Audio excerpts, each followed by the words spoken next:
نحمدہ ونصلی ونسلم علی رسولہ الکریم بسم اللہ الرحمن الرحیم السلام علیکم ورحمۃ اللہ وبرکاتہ۔ اللہ رب العزت سے دعا ہے کہ مجھ سمیت جتنے بھی لوگ بیمار ہیں ان سب کو شفاء کاملہ عاجلہ مستمرہ عطا فرمائے، اور ان لوگوں کو بھی اللہ جزائے خیر دیں جو کمنٹ میں یہ کہتے ہیں کہ آہستہ آہستہ بول کر میں ویڈیو کی ٹائمنگ بڑھا رہا ہوں، حالانکہ میرے منہ میں زخم ہیں، ایکسیڈنٹ کی وجہ سے میں نے میڈیسن یوز کی ہے اور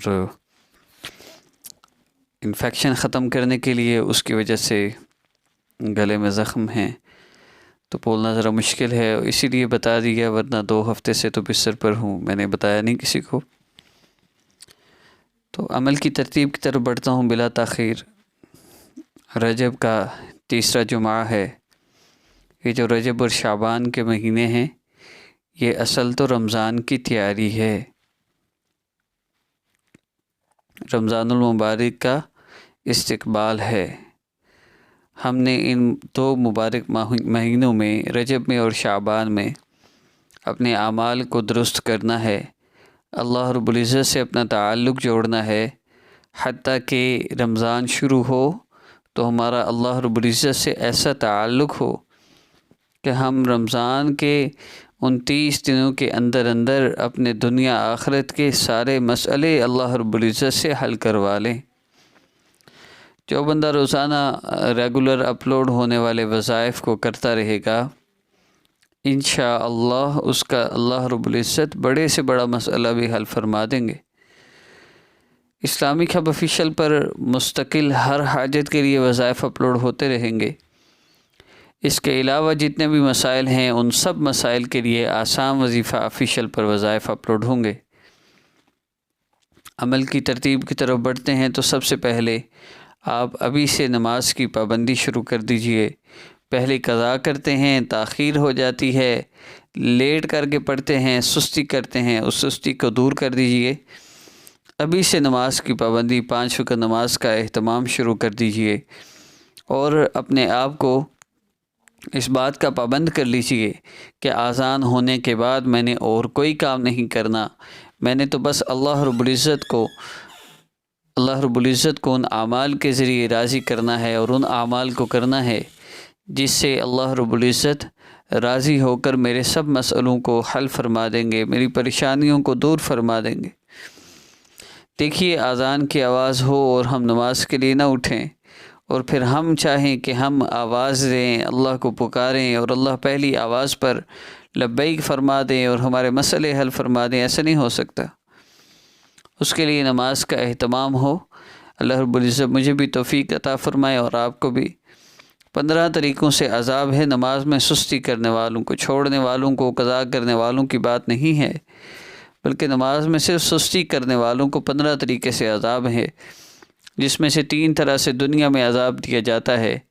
تو دنیا میں رزق کی تنگی کا ہونا، نماز کو چھوڑنے سے، نماز کا اہتمام نہ کرنے سے، یہ پہلا گناہ ہے اور اس کی پہلی سزا ہے۔ مزید میں اس کی تفصیل میں نہیں جاؤں گا، بس اتنا ہی کافی ہے۔ دوسرا یہ کہ گناہوں کو چھوڑنے کی ابھی سے نیت کر لیں۔ ڈرامہ دیکھتے ہیں، کوشش کریں آہستہ آہستہ چھوڑنے کی کوشش کریں۔ اور اس کے علاوہ جو بھی گناہ ہے، موبائل کا غلط استعمال اور نامحرم دیکھنا، میں یوٹیوب کا کام کرتے ہوئے بھی الحمدللہ میری یہ کوشش ہوتی ہے، میں جیسے یوٹیوب آن کرتا ہوں تو میری یہ کوشش ہوتی ہے کہ مین پیج پہ کوئی نامحرم نہ ہو یا اس کی تصویر مجھے نظر نہ آئے، فوری میں ویڈیوز والی سائڈ پہ بٹن پریس کر دیتا ہوں، تو الحمدللہ اس سے حفاظت ہوتی ہے۔ فیس بک پہ خاص طور پہ میں ڈائریکٹ اپنے پیج پہ ہی جاتا ہوں، کیونکہ اگر آپ فیس بک میں جاتے ہیں تو پھر آپ ہر منٹ میں کم از کم 15 سے 20 دفعہ کسی نامحرم کو دیکھتے ہیں، اور اللہ رب العزت کی لعنت پڑتی ہے۔ جہاں پہ اچھی چیزیں ہوں، اگر بعض لوگ کہیں گے فیس بک میں بڑی اچھی چیزیں ملتی ہیں، تو اگر کسی صاف چیز کے اندر کچھ گند بھی ڈلا ہو تو کیا آپ کھا لیتے ہیں کہ تھوڑی سی صاف بھی ہے، اچھی چیزیں بھی ہیں؟ تو ہمیں جسم سے زیادہ اپنی روح کی فکر کرنی چاہیے کہ اس میں کوئی خطرناک چیز داخل نہ ہو جائے، کوئی ایسا عمل نہ مجھ سے ہو جائے جس سے اللہ ناراض ہو جائے۔ اور ابھی سے تلاوت کا اہتمام کر لیں۔ بعض لوگ رمضان میں ہی جا کے تلاوت شروع کرتے ہیں۔ قرآن کا حق ہے سال میں 2 دفعہ اس کو پڑھا جائے، ورنہ قرآن کے حق تلفی ہوتی ہے، اور اس حق تلفی کی وجہ سے قرآن اس کے خلاف گواہی دے گا، حتیٰ کہ جہنم میں پہنچا کے چھوڑے گا۔ ابھی سے قرآن پاک کی تلاوت شروع کر لیں، آج سے ہی کم از کم 2 رکوع، اگر بالکل نہیں پڑھتے تو کم از کم 2 رکوع لازمی پڑھیں۔ جو مرضی ہو جائے، کوئی دن ہمارا ایسا نہ ہو جس میں ہم نے قرآن کی تلاوت نہ کی ہو، اور بہتر یہ ہے کہ 1 سپارہ پڑھ لیں۔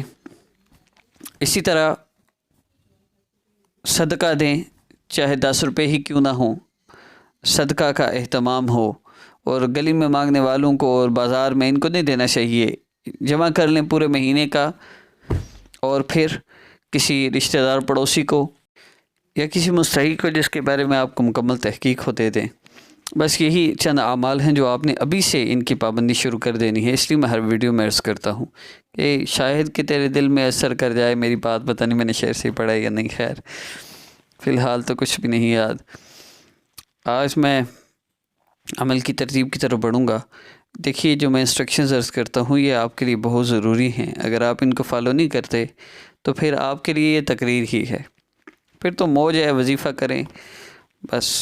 لیکن اگر آپ واقعی اپنے مسئلے کا حل چاہتے ہیں تو اس کے لیے ضروری ہے کہ آپ انسٹرکشنز کو فالو کریں، نماز کی پابندی شروع کر دیں، قرآن پاک کی تلاوت شروع کر دیں، صدقہ دینا شروع کر دیں۔ پھر دیکھیے رمضان تک کیسی بہاریں اور رونقیں ہیں۔ اور جمعہ کا مبارک دن، یہ تو سارے سال میں جب بھی جمعہ ہے بڑا بابرکت اور قیمتی دن ہے۔ اس مبارک دن میں کسی بھی وقت جمعہ کا دن یاد رکھیے، جمعہ کی رات اور جمعہ کا دن، جمعرات کا دن جب گزرتا ہے تو مغرب سے لے کر اگلے دن مغرب تک جمعہ کا دن ہے، دن اور رات۔ جمعرات کا دن گزرنے کے بعد جو رات آتی ہے وہ جمعرات ہے، شب جمعہ ہے۔ اس رات میں بھی آپ کر سکتے ہیں، تہجد کے وقت بھی، عشاء کے بعد بھی، اور دن میں بھی کسی وقت آپ اس عمل کو کر سکتے ہیں۔ آپ نے کرنا صرف اتنا ہے، آپ نے اللہ رب العزت کے ذکر کی نیت سے 11 مرتبہ سورہ کوثر پڑھنی ہے۔ اس کے بعد آپ نے دعا کے لیے ہاتھ اٹھا لینے ہیں، اور آقا پاک صلی اللہ علیہ وسلم کی اس حدیث مبارکہ پر عمل کرنا ہے۔ میں مفہوم عرض کر رہا ہوں۔ اللہ کے نبی صلی اللہ علیہ وسلم نے فرمایا، میرے صحابی، جب تم اللہ سے دعا کرو تو یوں مانگو، اللہ کی عظمت اور بڑائی بیان کرو، اس کے بعد جتنا ہو سکے مجھ پر درود پاک پڑھو، پھر جو چاہو اللہ سے مانگ لو۔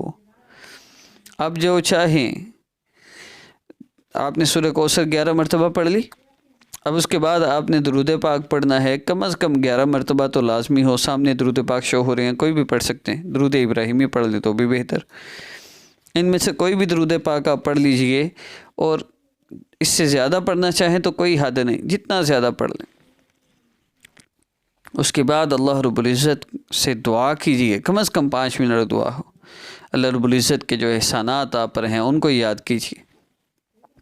اللہ آپ نے مجھے یہ بھی عطا فرمایا، یہ بھی نعمت دی، یہ بھی نعمت دی، اور نعمتوں کا شکر ادا کرنے کے بعد پھر جو چاہے اللہ سے مانگ لی۔ اللہ آپ نے اتنے احسان فرمائے، پیارے اللہ ایک احسان اور فرما دیجئے، اللہ میرا یہ مسئلہ ہے حل فرما۔ جو بھی آپ کا مسئلہ ہے انشاءاللہ حل ہوگا، جو بھی پریشانی ہے انشاءاللہ دور ہوگی۔ اس عاجز کو بھی اپنی دعاؤں میں یاد رکھیے گا، صحت کے لیے دعا کیجیے گا۔ آخر میں 3 مرتبہ درود پاک کم از کم لازمی پڑھیے۔ حضرت عمر رضی اللہ تعالیٰ عنہ فرماتے ہیں، جس دعا کے شروع آخر میں درود پاک نہ ہو وہ دعا اللہ رب العزت کے ہاں پہنچتی ہی نہیں۔ اس کا خاص طور پر اہتمام ہو۔ عمل کی اجازت کے لیے اور میری حوصلہ افزائی کے لیے چینل کو سبسکرائب کر لیجئے۔ نیکسٹ ویڈیو میں ملاقات ہوگی۔ السلام علیکم ورحمۃ اللہ وبرکاتہ۔